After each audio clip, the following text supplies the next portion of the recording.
नमस्कार दोस्तों, चलिए जानते हैं उत्तर प्रदेश के सभी 75 जिलों की छोटी और बड़ी महत्वपूर्ण काम की खबरों को सिर्फ 5 मिनट में। पर आपने अभी तक इस चैनल को सब्सक्राइब नहीं किया है तो सब्सक्राइब कर दें और हमारी वीडियो को आप यूपी के किस शहर या किस गांव से देख रहे हैं कमेंट में बताना ना भूलें। भारी बारिश से यूपी का मौसम हुआ सुहाना। उत्तर प्रदेश में पिछले 2 दिनों से झमाझम बारिश ने लोगों को गर्मी से राहत दी है। तापमान में खासी गिरावट दर्ज की गई है, जिससे मौसम सुहाना और ठंडा हो गया है। शुभांशु शुक्ला का लखनऊ में जोरदार स्वागत। स्पेस स्टेशन से लौटे भारत के गौरव अंतरिक्ष यात्री शुभांशु शुक्ला का लखनऊ में शानदार स्वागत हुआ। सड़कों पर तिरंगे लहराए, लोग भारत माता की जय के नारे लगाते दिखे। शुभांशु को बधाई देने के लिए कमेंट में आप क्या लिखना चाहेंगे? 8वें वेतन आयोग की तैयारियां शुरू। योगी सरकार ने यूपी के लाखों सरकारी कर्मचारियों और पेंशनर्स के लिए बड़ी खुशखबरी दी है। 8वें वेतन आयोग की तैयारियां शुरू हो चुकी हैं, जिसके तहत सैलरी और पेंशन में बढ़ोतरी की उम्मीद है। ये कदम कर्मचारियों के लिए कितना फायदेमंद होगा ये तो समय बताएगा, लेकिन उत्साह अभी से चरम पर है। पीएम मोदी की डिग्री पर हाई कोर्ट का फैसला। प्रधानमंत्री नरेंद्र मोदी की डिग्री को सार्वजनिक करने की मांग को दिल्ली हाई कोर्ट ने खारिज कर दिया। कोर्ट ने सेंट्रल इंफॉर्मेशन कमीशन के आदेश को भी रद्द कर दिया। अब कोर्ट के इस फैसले ने इसे नया मोड़ दे दिया है। इस मुद्दे पर आपकी क्या राय है, कमेंट में बताना ना भूलें। लखनऊ एससीआर यूपी का mega development project. Delhi NCR की तर्ज पर अब उत्तर प्रदेश में Lucknow state capital region SCR को डेवलप करने की तैयारियां जोर शोर से चल रही हैं। योगी सरकार का ये महत्वाकांक्षी प्रोजेक्ट लखनऊ समेत 6 जिलों की तस्वीर बदलने वाला है। बेहतर इंफ्रास्ट्रक्चर, नौकरियां और विकास की नई संभावनाएं इस प्रोजेक्ट से जुड़ी हैं। एसबीआई क्रेडिट कार्ड के नए नियम। एसबीआई क्रेडिट कार्ड यूजर के लिए जरूरी खबर। 1 सितंबर से एसबीआई कार्ड कुछ चुनिंदा कार्ड्स के लिए नए नियम लागू करने जा रहा है। अब डिजिटल गेमिंग प्लेटफॉर्म और सरकारी ट्रांजैक्शन पर रिवार्ड पॉइंट नहीं मिलेंगे। ये बदलाव कार्ड होल्डर्स के लिए कितना असर डालेगा? अगर आप भी एसबीआई क्रेडिट कार्ड यूज करते हैं तो इस बदलाव पर आपकी क्या राय है, कमेंट में जरूर बताएं। बिजनौर में प्रेम विवाह का दुखद अंत। बिजनौर बैराज पर एक दिल दहला देने वाली घटना ने सबको झकझोर दिया है। एक प्रेम विवाह से शुरू हुआ रिश्ता 2.5 साल में बिखर गया। पति पत्नी और उनके 1.5 साल के बेटे ने गंगा में छलांग लगा दी। इस दुखद घटना ने दोनों परिवारों को मातम में डुबो दिया। इस घटना से आप क्या सीख लेते हैं, कमेंट में अपनी राय शेयर करें। योगी आदित्यनाथ पर बनी फिल्म अजय को हरी झंडी। मुख्यमंत्री योगी आदित्यनाथ पर बनी फिल्म अजय को बॉम्बे हाई कोर्ट ने रिलीज की अनुमति दे दी है। सेंसर बोर्ड की आपत्तियों को खारिज करते हुए कोर्ट ने 21 अगस्त को फिल्म देखने के बाद ये फैसला लिया। ये फिल्म योगी के जीवन और कार्यों पर आधारित है। क्या आप इस फिल्म को देखने के लिए उत्साहित हैं? रेलवे में सेक्शन कंट्रोलर की भर्ती। रेलवे में सरकारी नौकरी का सुनहरा मौका। रेलवे भर्ती बोर्ड ने सेक्शन कंट्रोलर के पदों के लिए नोटिफिकेशन जारी किया है। रोजगार समाचार पत्र में ये विज्ञापन प्रकाशित हुआ है और 15 सितंबर से आरआरबी की वेबसाइट पर आवेदन शुरू होंगे। अगर आप सरकारी नौकरी की तैयारी कर रहे हैं तो ये मौका ना चूकें। मेरठ पुलिस ने बचाई युवक की जान। मेरठ पुलिस ने इंसानियत और बहादुरी की अनोखी मिसाल पेश की। गंगानगर में एक युवक ने तनाव के चलते फांसी लगाने की कोशिश की, लेकिन डायल 112 की टीम ने तुरंत दरवाजा तोड़कर उसे बचाया। सीपीआर देकर पुलिस ने उसकी सांसें लौटाई। इस नेक काम के लिए मेरठ पुलिस को सलाम। दलित और ओबीसी युवाओं के सपनों को पंख।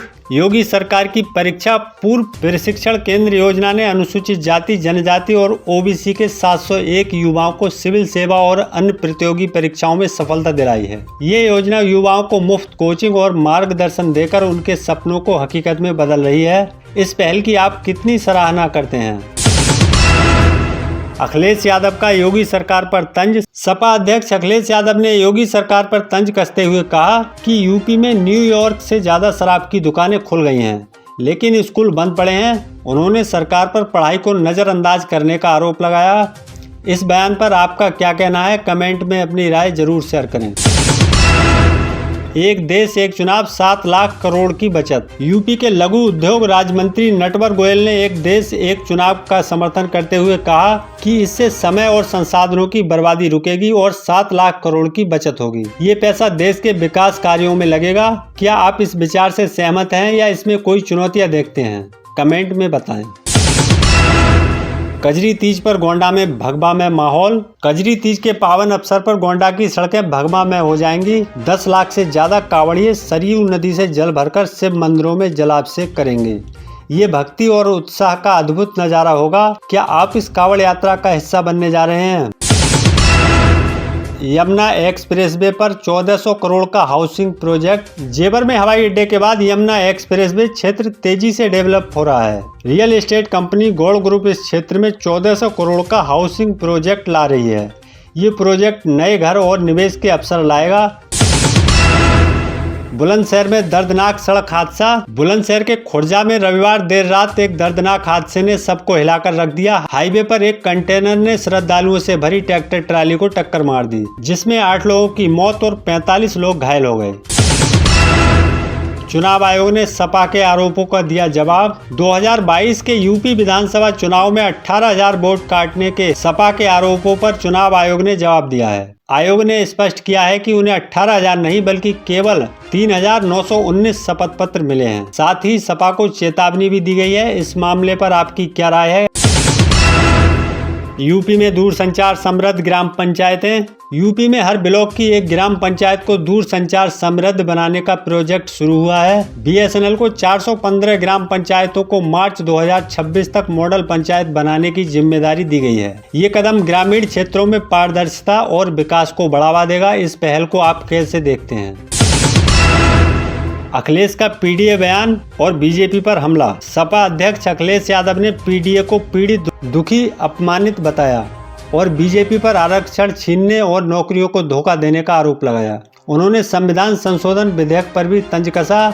अखिलेश के इस बयान पर आपका क्या कहना है? कमेंट में अपनी राय जरूर शेयर करें। बाराबंकी में समलैंगिकता का अनोखा मामला। बाराबंकी में एक विवाहिता और उसकी सहेली के बीच समलैंगिक रिश्ते का मामला सामने आया। दोनों ने घर में बंद करके शादी की बात कही, जिससे गांव में सनसनी फैल गई। पुलिस ने हस्तक्षेप कर तीनों पक्षों को घर भेजा और मामला जांच के अधीन है।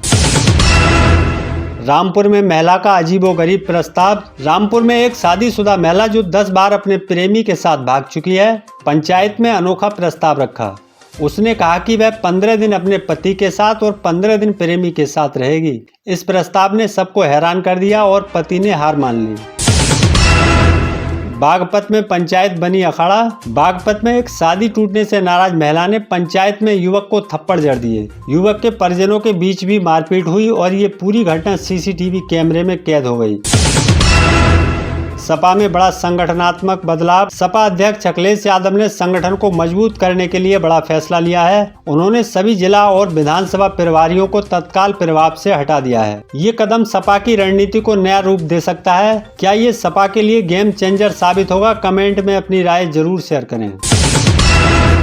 साहब मैं अभी जिंदा हूँ, फाइलों में मृत 3 लोग जिंदा रूप में पहुंचे डीएम ऑफिस। उत्तर प्रदेश के जौनपुर जिले से एक बड़ा ही हैरान कर देने वाला मामला सामने आया है। विभागीय लापरवाही के चलते आज जौनपुर कलेक्ट्रेट में फाइलों में 3 मृत युवक जिंदा रूप में जिलाधिकारी कार्यालय पहुंचे। ये तीनों युवक गले में तख्ती लटकाए हुए थे और उस पर लिखा था साहब मैं अभी जिंदा हूँ। तीनों मृतकों ने जिलाधिकारी को ज्ञापन सौंपकर न्याय की मांग।